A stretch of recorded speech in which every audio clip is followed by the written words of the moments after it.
ನನ್ನ ಕೈಯಲ್ಲೇ ಏನೂ ಇಲ್ಲ. ಈಗ ನಮ್ಮ ತಾಯಿ ಎಲ್ಲೂ ಕೂಲಿ ಹೋಗೋ ಅಭ್ಯಾಸ ಇಲ್ಲ. ನಮ್ಮ ತಾಯಿಗೆ ಇರೋದು ಮನೆ ಎಲ್ಲ ಅರ್ಧಂಬರ್ಧ ಆಗಿದೆ. ಎಲ್ಲ ಸಾಲ ಎಲ್ಲ ಮಾಡ್ಕೊಂಬಿಟ್ಟಿದ್ದೀವಿ. ಎಲ್ಲ ಯಾವುದೂ ಆಧಾರ ಇಲ್ದಲೆ ಈಗ ನಮಗೆ ಊಟ ತಿಂಡಿಗೂ ಕಷ್ಟ ಆಗಿದೆ ನಮಗೆ. ಈಗ ಹಾಗಾಗಿ ನಮ್ಮ ಜೀವನಕ್ಕೆ ಆಧಾರ ಇಲ್ಲ.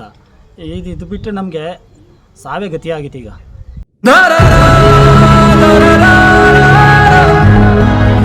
ಮುಂದಕ್ಕೆ ಅವ್ರು ಏನಾದ್ರು ಒಂದು ಕ್ರಮ ಕೈಗೊಳ್ಳಿಲ್ಲ ಅಂದರೆ ನಮಗೆ ಸಾವಿಗೆ ಏನಾದ್ರು ತೊಂದರೆ ಆದರೆ ಈ ಮುಂದಿನ ಇದಕ್ಕೆ ಸಂಬಂಧಪಟ್ಟ ಅಧಿಕಾರಿಗಳು, ಕಾಂಟ್ರಾಕ್ಟರ್ಗಳೇ ಜವಾಬ್ದಾರಿ ಆಗಿರ್ತಾರೆ.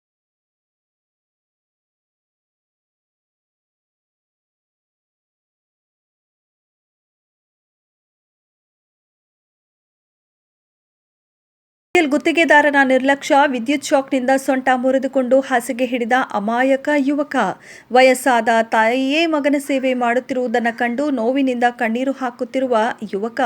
ಗುತ್ತಿಗೆದಾರನಿಂದ ಯುವಕನಿಗೆ ಮೋಸವಾಗಿದೆ. ನ್ಯಾಯ ದೊರಕಿಸಿಕೊಡದಿದ್ದರೆ ಚೆಸ್ಕಾಂ ಕಚೇರಿ ಬೀಗ ಜಡಿದು ಪ್ರತಿಭಟಿಸುವುದಾಗಿ ರೈತ ಸಂಘ ಎಚ್ಚರಿಕೆ.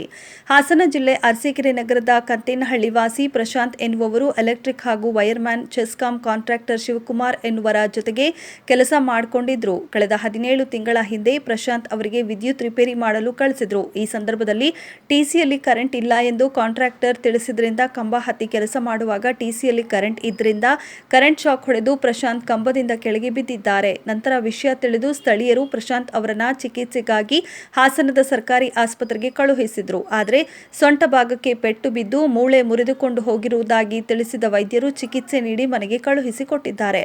ವಿಪರ್ಯಾಸ ಅಂದರೆ ಕಳೆದ 17 ತಿಂಗಳುಗಳಿಂದ ಪ್ರಶಾಂತ್ ಅವರಿಗೆ ಸೊಂಟ ಮುರಿದುಕೊಂಡು ಏಳಲು ಆಗದೆ ಹಾಸಿಗೆ ಹಿಡಿದಿರುವ ಪ್ರಶಾಂತ್ನನ್ನ ಕೆಇಬಿ ಗುತ್ತಿಗೆದಾರರಾಗಲಿ ಸಂಬಂಧಪಟ್ಟ ಅಧಿಕಾರಿಗಳಾಗಲಿ ಇಲ್ಲಿಯವರೆಗೆ ಯಾವುದೇ ಸಹಾಯ ನೀಡದೆ ಅನ್ಯಾಯ ಮಾಡಿದ್ದಾರೆ. ಇನ್ನು ಈ ಯುವಕನ ಜೀವನ ಸಂಕಷ್ಟಕ್ಕೆ ಸಿಲುಕಿದೆ. ದುಡಿದು ಸಾಕಬೇಕಾದ ಮಗನ ಸ್ಥಿತಿಯನ್ನ ನೋಡಿ ವಯಸ್ಸಾದ ತಾಯಿ ಕಣ್ಣೀರು ಹಾಕುತ್ತಿದ್ದಾರೆ.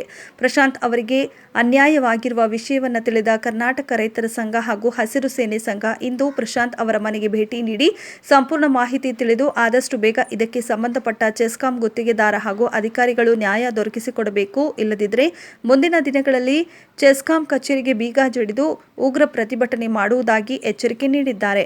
ಒಟ್ನಲ್ಲಿ ಚೆನ್ನಾಗಿ ಬಾಳಿ ಬದುಕಬೇಕಾದ ಯುವಕನ ಬಾಳಲ್ಲಿ ಹೊಸ ಚೇತನ ಸಿಗಲಿ, ಜೊತೆಗೆ ಅವನಿಗೆ ನ್ಯಾಯ ದೊರಕಲಿ.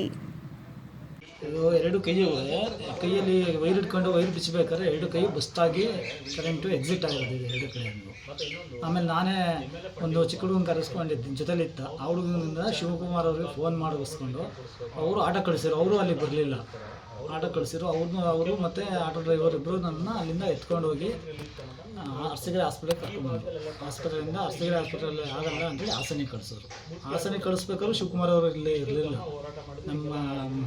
ಇವಾಗ ನಿಮ್ಮ ಜೀವನ ಹೆಂಗೆ ನಡೀತಾ ಇದೆ? ಭಾರಿ ಕಷ್ಟವಾಗಿದೆ ಜೀವನ. ಟ್ರೀಟ್ಮೆಂಟಿಗೂ ದುಡ್ಡಿಲ್ಲ, ಏನೂ ಇಲ್ಲ. ಅವ್ರು ಟ್ರೀಟ್ಮೆಂಟ್ ಕರೆಕ್ಟಾಗಿ ಕೊಡಿಸಿದ್ರೆ ಇಷ್ಟೊಂದು ನಾನು ಓಡಾಡ್ತಿದ್ದೆ. ಅವ್ರು ಬಂದು ಒಂದು ಸಲ ಬಂದು ಬಚಾಯಿಸ್ಲ್ವಾ? ಆಸ್ಪತ್ರೆಯಿಂದ ಬಂದು ಒಂದು ಸಲ ಮನೆಗೆ ಬಂದಿದ್ದೀವಿ. ಎಲ್ಲ ಯಾವುದೂ ಆಧಾರ ಇಲ್ದಲೆ ಈಗ ನಮಗೆ ಊಟ ತಿಂಡಿಗೂ ಕಷ್ಟ ಆಗಿದೆ ನಮಗೆ. ಈಗ ಇವರು ಯಾವುದೇ ಕಾರಣಕ್ಕೂ ಬಂದು ಕುತ್ಕೊಂಡು ಮಾತಾಡ್ತೀವಿ ಅಂತಾರೆ, ಬರೋಲ್ಲ.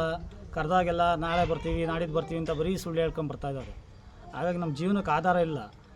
ಇದು ಬಿಟ್ಟರೆ ನಮಗೆ ಸಾವೇ ಗತಿಯಾಗಿತ್ತು. ಈಗ ಮುಂದಕ್ಕೆ ಅವ್ರು ಏನಾದ್ರು ಒಂದು ಕ್ರಮ ಕೈಗೊಳ್ಳಿಲ್ಲ ಅಂದರೆ ನಮಗೆ ಸಾವಿಗೆ ಏನಾದ್ರು ತೊಂದರೆ ಆದರೆ ಈ ಮುಂದಿನ ಇದಕ್ಕೆ ಸಂಬಂಧಪಟ್ಟ ಅಧಿಕಾರಿಗಳು, ಕಾಂಟ್ರಾಕ್ಟರ್ಗಳೇ ಜವಾಬ್ದಾರಿ ಆಗಿರ್ತಾರೆ. ದಯವಿಟ್ಟು ನಮಗೆ ನ್ಯಾಯ ಕೊಡಿಸಿ.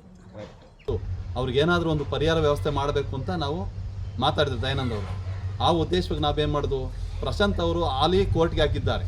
ಕೋರ್ಟ್ಗೆ ಹಾಕಿದಾಗ ನಾವೇನಂದು, ಪ್ರಶಾಂತ್ ಅವರೇ 10 ವರ್ಷ ತನಕ ನೀವು ಕೋರ್ಟ್ ತಿರುಗೋದ್ರಿಂದ ಲಾಭ ಇಲ್ಲ.